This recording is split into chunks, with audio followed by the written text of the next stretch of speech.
السلام علیکم وقار بھائی۔ وعلیکم السلام، کیا حال بھائی؟ ٹھیک ہے جی ٹھیک ٹھاک، آپ سنائیں ٹھیک ہیں؟ صحت ٹھیک ہے آپ کی؟ ٹھیک۔ اچھا وقار بھائی، WTL کا گروپ میں کافی پوچھا جا رہا تھا، تو کیا صورت حال ہے اس کے بارے میں آپ کی کیا رائے ہے؟ یار WTL ہے نا، اس کی ارننگ جو ہے نا بہت کم ہوئی ہے۔ مائنس میں ارننگ آئی ہے، پی ریشو اس کا -5 کے قریب ہے۔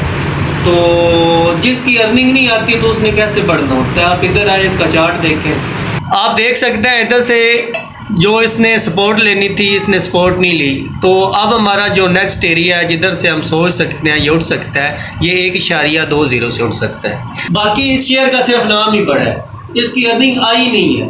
بندے اس کے اندر اس طرح داخل ہوتے ہیں، بھئی اس کمپنی نے راتوں رات جو ہے نا چھکا مار دینا ہے۔ 1 روپے 1.5 روپے کا شیئر ہوتا ہے، بندے اس کے اندر اپنا جو ہے نا بائی کر لیتے ہیں اس کو، یہ نہیں دیکھتے کمپنی کما رہی ہے یا نہیں کما رہی۔ اس لیے ہم کہتے ہیں آپ فنڈامنٹل دیکھا کریں، جب بھی کوئی کمپنی لیتے ہیں تو آپ دیکھیں وہ کمپنی کما کیا رہی ہے۔ یہ نہیں ہے 1.5 روپے کا شیئر ہے آپ اور اس کو خرید لو۔